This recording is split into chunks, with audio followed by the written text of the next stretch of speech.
कि परमेश्वर ने आज की सुंदर सुबह दी, इसके लिए परमेश्वर का धन्यवाद।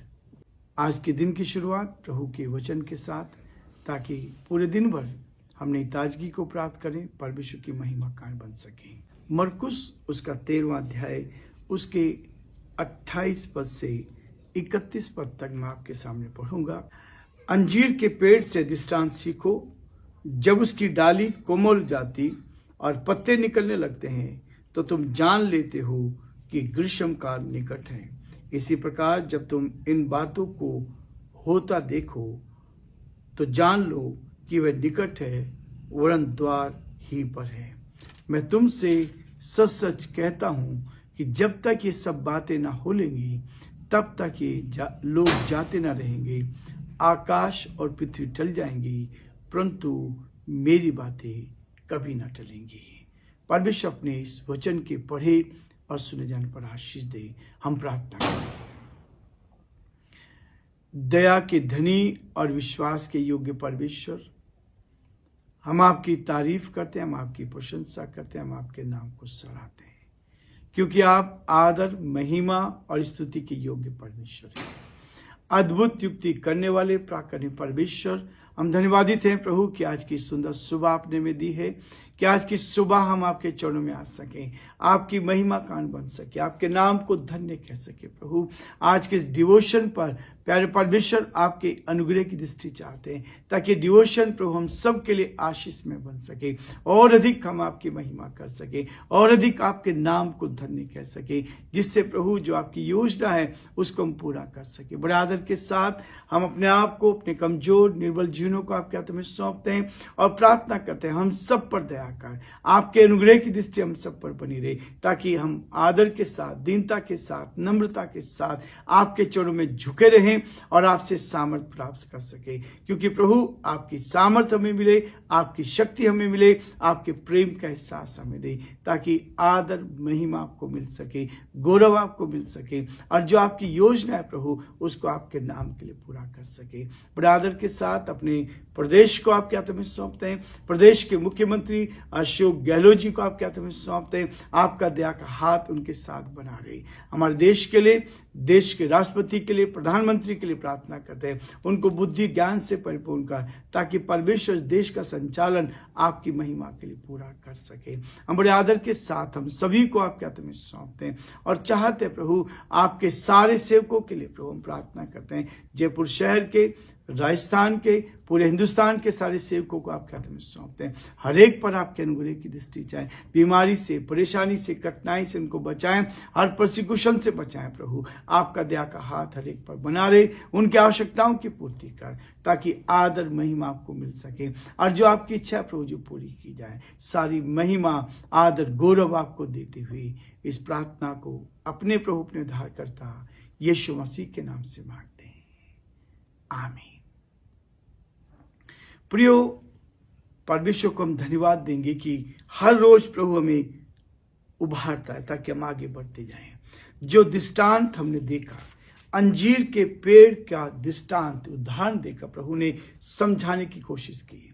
अंतिम समय, अंतिम दिनों के बारे में यीशु मसीह बता रहे हैं, और ये अंतिम दिन जो है, ये दृष्टांत मरकुस ने भी लिखा है, मत्ती ने भी लिखा है और लूका ने भी लिखा है।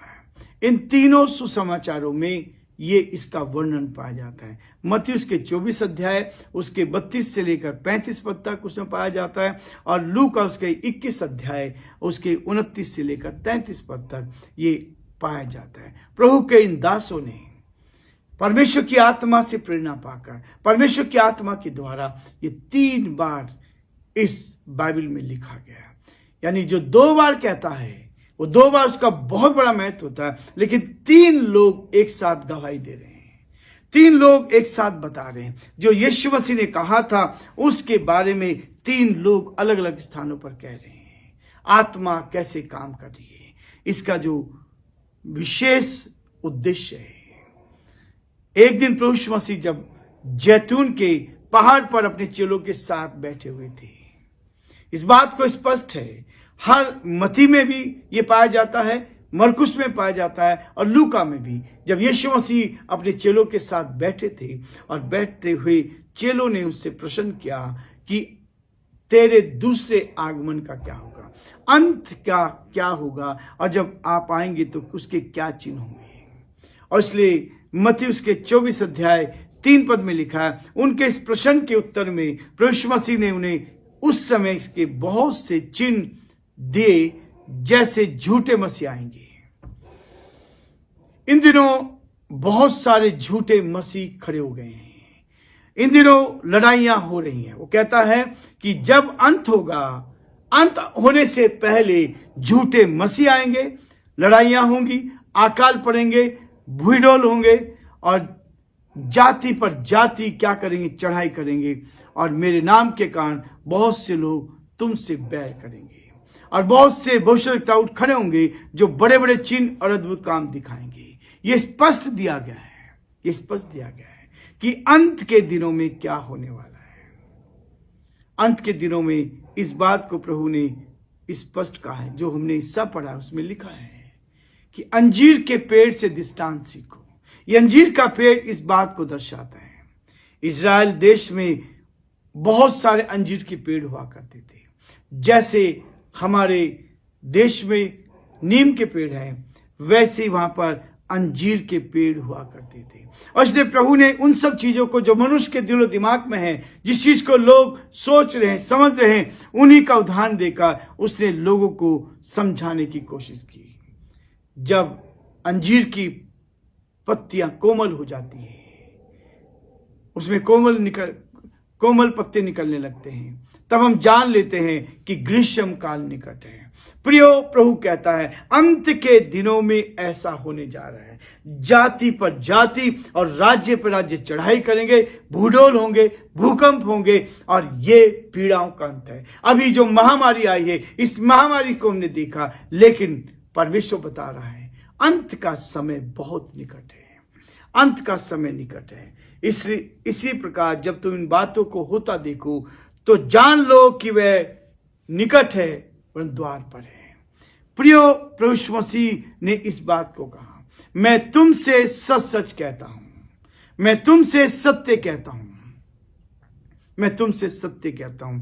वाक्य का प्रयोग प्रभु यीशु मसीह ने प्राय अपने कथन के जो कहा है उसने उसको पूरा करने के लिए कहा है।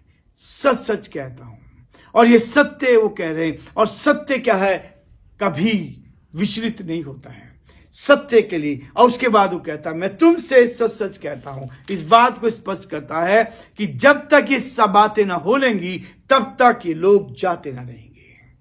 प्रियो, इस वचन में जो कुछ लिखा है आज उसी के अनुसार सब कुछ घट रहा है, उसी के अनुसार सब कुछ होता चला जा रहा है। ये वचन हमें स्पष्ट रीति से बता रहा है कि जो प्रभु यीशु मसीह ने कहा था वैसा का वैसा ही आज होता चला जा रहा है। जाति पर जाति चढ़ाई कर रहे, एक दूसरे के विरोध में लोग खड़े हो रहे हैं। अंत के दिनों में ये सारी चीजें, लेकिन यहां तक भी प्रभु नहीं रुके। प्रभु ने कहा आकाश और पृथ्वी टल जाएंगी परंतु मेरी बातें कभी ना टलेंगी। प्रियो, यह है वास्तविकता। आकाश और पृथ्वी टल जाएंगी परंतु मेरी बातें कभी ना टलेंगी। इस वचन में जो लिखा है वो पूरा हो रहा है और होगा। इसकी सारी भविष्यवाणियां पूरी हो चुकी हैं। इसलिए ये शिक्षा जो प्रभु देता है, 5 बातें उसमें वो बताने की कोशिश करता है। पहली बात है प्रभु यीशु मसीह के जन्म, सेवकाई, मृत्यु और उसके पुनरुत्थान की भविष्यवाणी इसमें पूरी होती है।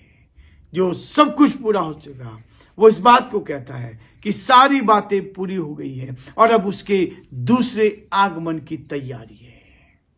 दूसरे आगमन की तैयारी है। दूसरी चीज वो कहता है हमारे जीवन के छोटे बड़े निर्णयों के साथ जीवन की दशा और जो हम काम कर रहे हैं उनमें कई बार हम असफलताएं हमारे साथ जुड़ी होती हैं, लेकिन प्रभु कहता है कि क्या हमने प्रभु यीशु मसीह को स्वीकार करने का, उसकी शिक्षाओं पर चलने का निर्णय लिया है। प्रियो, यदि अंत के समय आ रहे हैं तो आज हम अपने जीवन में देखें जो घटनाएं घट रही हैं। प्रभु कह रहा मैं आने वाला हूं और हम भी विश्वास करते हैं कि कल प्रभु आने वाला है। कल कब आ सकता है ये किसी को मालूम नहीं। वो न्याय करने के लिए आने वाला है, और जब न्याय करने वाला है, क्या मैं तैयार हूं? क्या मैं तैयार हूं? तीसरी बात कहता है, पीढ़ियों से विश्वास की गवाही के लिए विश्वासियों पर यातनाएं आती हैं। सालों साल बीत गए, पीढ़ियां बीत गई, जिन्होंने प्रभु यीशु मसीह पर विश्वास किया, ना केवल इस देश में, ना केवल इस दुनिया में, परंतु कहां है, सारी दुनिया में हो रहा है। सारी दुनिया में, इज़राइल देश में यहूदियों ने यीशु मसीह को सताया, उसके बाद उसके चेलों को सताया, और आज जहां जहां भी लोग गए हैं, सत्य के विरोध में खड़े हो जाते हैं लोग। विश्वासियों के लिए प्रार्थना करना है। हमारे लिए बहुत जरूरी है अपने विश्वासी भाई बहनों के लिए प्रार्थना करें, उनके साथ क्या करना है, उनका साथ देना है, उनके लिए प्रार्थना करनी है, उनका सहयोग करना है, साथ ही अपने लिए प्रार्थना करनी है कि शैतान के सभी प्रलोभन और परीक्षाओं के लिए हम अपने आप को बचा के रखें। शैतान प्रलोभन देता है, शैतान हमें गिराने की कोशिश करता है। इसलिए प्रकाशित वाक्य उसके 2 अध्याय उसके 10 पद में इस बार लिखा है कि प्राण देने तक विश्वासी रहे तो मैं तुझे जीवन का मुकुट दूंगा। प्रियो, ये परमेश्वर का वचन। चौथी बात कहता है, पौलुस के वचन है, पौलुस इस बात को कहता है, तुम्हारे लिए नींद से जाग उठने का समय है। नींद से जाग उठने का समय। रोमियो उसका 13 अध्याय और उसके 11 से 12 पद में लिखता है, तुम्हारे लिए नींद से जाग उठने की घड़ी आ पहुंची है। ये अंतिम समय है विश्वासियों के लिए भी। विश्वासियों को तैयार रहना है, हमें तैयार रहना है, ताकि हम प्रभु के आगमन के लिए तैयार रहें। प्रियो, वो कहता है वो घड़ी आ पहुंची है, क्योंकि जिस समय हमने विश्वास किया था उसकी अपेक्षा अब हमारा उद्धार अधिक समीप है, बहुत करीब है। रात्रि के समय, जो रात्रि बीत चुकी है, दिन निकलने पर है, अतः हम अंधकार के कामों को त्याग कर ज्योति के हथियार बांध लें।